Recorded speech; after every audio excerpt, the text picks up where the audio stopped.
बिस्मिल्लाहिर्रहमानिर्रहीम अस्सलाम वालेकुम दोस्तों, आम के आम और गुठलियों के भी दाम, ये बात आज 100% सच होने वाली है इस वीडियो के ज़रिए। जैसा कि दोस्तों आप जानते हैं, आम का सीज़न अरूज पर है। हर घर में रोज़ाना की बुनियाद पर कुछ ना कुछ आम ज़रूर आते हैं। आम को तो हम खा लेते हैं, लेकिन ये जो गुठलियाँ हैं अक्सर फेंक दी जाती हैं। अगर दोस्तों इन गुठलियों को फेंकने की बजाय अगर हम इन गुठलियों को उगा लें तो ये बात सच साबित हो जाएगी कि आम के आम और गुठलियों के भी दाम। दोस्तों आज मैं इस वीडियो में आम उगाने का ऐसा तेज़ तरीन तरीका बताऊंगा।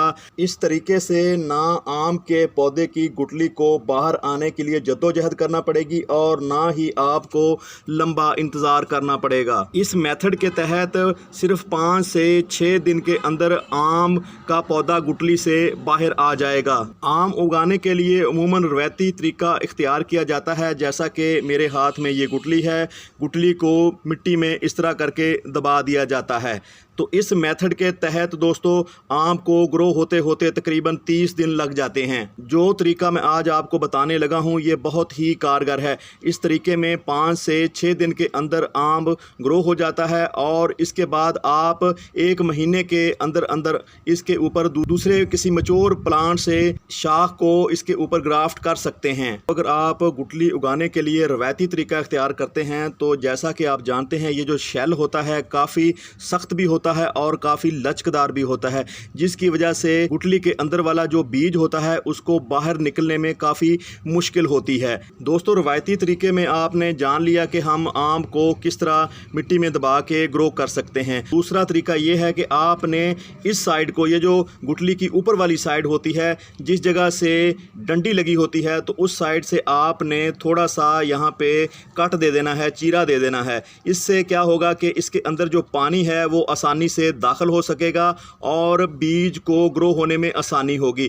इस मेथड के तहत आम को ग्रो होते होते तकरीबन 10 से 12 दिन लग जाते हैं। अगर इसी गुठली को कुछ इस तरह करके यहाँ से अलग करते हैं तो इसको ग्रो होने में सिर्फ़ और सिर्फ 5 से 6 दिन लगते हैं। अगर आप यहाँ से इसको 2 हिस्सों में तकसीम कर देते हैं तो और इसके अंदर जो बीज है उसको यहाँ से निकाल के अलग से मिट्टी में लगाते हैं तो इसको ग्रो होते होते तकरीबन 5 से 6 दिन लग जाते हैं। ये बहुत ही तेज़ तरीन तरीका है और महफूज भी है। तो यहाँ पे आप देखें इसका जो ऊपर वाला खोल है कितना लचीला है और ये काफ़ी सख्त है। इसको तेज़ कटर की मदद से काटना पड़ता है, बाज़ औक़ात ये कटर से भी नहीं कटता। तो आप अगर तेज़ी से और 5 से 6 दिन के अंदर अपने घर पे आम का पौधा उगाना चाहते हैं तो ये बहुत ही आइडियल और परफेक्ट मेथड है। आप इस मेथड के तहत ढेरों पौधे अपने घर पे उगा सकते हैं। जब आपने इस बीज को गुठली से बाहर निकालना है तो बहुत ही एहतियात करना लाजम होती है, क्योंकि अगर ये बीज कहीं से डैमेज हो गया तो यहाँ से फंगस लगने का अंदेशा होता है। आपने इसको टूटने नहीं देना, ख़ासकर वो हिस्सा जिस हिस्से से इसको ग्रो होना है, ख़ासकर ये जो हिस्सा है इसको आपने टूटने नहीं देना, यहाँ से कोई ज़रब नहीं आनी चाहिए। तो आइए दोस्तों इस बीज को लगाते हैं। इसको लगाने के भी 2 तरीके हैं। पहला तरीका दोस्तों, आप इसको ऐसे ही यहाँ पे दबा दें तो ये बहुत ही आसानी से ग्रो हो जाएगा। दूसरे तरीके में आपने यहाँ पे गमले के बीचों बीच एक सुराख करना है, जैसा कि मैंने यहाँ पे एक सुराख कर लिया है। तो इस सुराख में आपने इस बीज को रख देना है। इस तरीके में क्या होता है कि बीज गमले के बिल्कुल बीचों बीच ग्रो होता है। अगर हम बीज को कुछ इस तरह लगाते हैं तो बीज एक साइड को ग्रो होगा। बेहतर होगा दोस्तों आप बीज को सुराख में कुछ इस तरह खड़ा कर दें। इस तरीके से इंशाल्लाह आपका ना तो बीज ख़राब होगा और बीज बिल्कुल गमले के दरमियान में ग्रो होगा। तो ये जो साइडों वाली जगह है इसको अच्छी तरह मिट्टी से फिल कर दें। पहली बार आपने पानी अच्छे तरीके से देना है ताकि ऊपर से नीचे तक मिट्टी जो है वो सारी की सारी गीली हो सके। जब तक बीज ग्रो नहीं होता उस वक्त तक आपने दोबारा पानी नहीं देना, यानी कि रोज़ाना की बुनियाद पे पानी देंगे तो बीज हो सकता है गल जाए। तो इंशाल्लाह ये 5 से 6 दिन के अंदर बीज ग्रो हो जाएगा। पहली बार जो हम पानी देंगे उसकी नमी ही 5 से 6 दिन तक नहीं सूखेगी। इस गमले को आपने सायादार जगह पे रखना है। तो दोस्तों अब हम पानी देते हैं।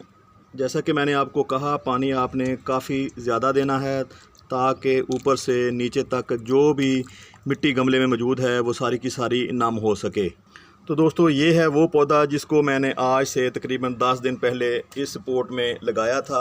तो जैसा कि मैंने अभी अभी आपको बोला कि आपने गुठली को बीचों बीच यहाँ पे रखना है। अगर आप साइड पे इस तरह करके चिपटे रुख गुठली लगाएंगे तो आम एक साइड को ग्रो होगा। जैसा कि आप देख रहे हैं ये जो आम का पौधा है बिल्कुल गमले की दीवार के साथ ग्रो हुआ है। यहाँ पे आप देख रहे हैं कुछ पत्ते आम के ब्राउन हैं और कुछ पत्ते आम के ग्रीन हैं। तो दोस्तों ये जो गुठली में खुराक मौजूद होती है, जब तक वो खुराक ख़त्म नहीं होती उस वक्त तक दोस्तों पत्ते जो हैं वो ब्राउन ही आते हैं। जैसे जैसे गुठली में खुराक ख़त्म होती जाती है तो पौधा अपने पत्तों के अंदर खुराक बनाना शुरू कर देता है, तो उसके बाद इसके पत्ते हरे होने शुरू हो जाते हैं। जैसा कि दोस्तों यहाँ पे आप देख रहे हैं जो पहले वाले पत्ते थे वो अब सब्ज़ होने लगे हैं। यहाँ पे एक पत्ता है थोड़ा सा ब्राउन है और थोड़ा सा ग्रीन है। तो यहाँ पे एक और सवाल पैदा होता है कि ये जो हमने गुठली से पौधा तैयार किया है क्या ये अपने मदर प्लांट की तरह का होगा, इसके ऊपर आने वाला जो फल है क्या वो सेम होगा जो हमने लगाया था। दोस्तों ये सिंदरी वैरायटी का पौधा है, यानी सिंदरी आम की जो गुठली थी उसको मैंने लगाया था। दोस्तों ये बात याद रखें, जो आप प्लांट लगाते हैं, जो मदर प्लांट से बीज लेते हैं, बिल्कुल उसी तरह का पौधा ग्रो होता है। लेकिन यहाँ पे एक प्रॉब्लम है, जब आप बीज से पौधा ग्रो करते हैं तो उसके ऊपर फल बहुत देर से आते हैं। कि पहले ये बात मशहूर थी कि दादा लगाए और पोता खाए।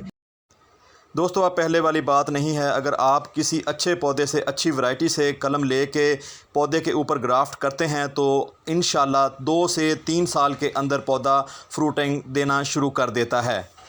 तो दोस्तों ये थी आज की वीडियो। मिलते हैं किसी अगली मालूमाती वीडियो के साथ, तब तक आपसे इजाज़त चाहते हैं। जाते जाते आपसे हम्बल सी रिक्वेस्ट है, अगर दोस्तों आप हमें यूट्यूब पे देख रहे हैं तो हमारे चैनल को सब्सक्राइब कर लें। अगर दोस्तों आप हमें फ़ेसबुक पे देख रहे हैं तो हमारे चैनल को फॉलो कर लें। जज़ाकल्लाह। अस्सलामु अलैकुम वरहमतुल्लाहि बरकातुहू। दोस्तों अगर आपने अभी तक इस वीडियो को लाइक नहीं किया तो प्लीज़ इस वीडियो को लाइक भी कर दें।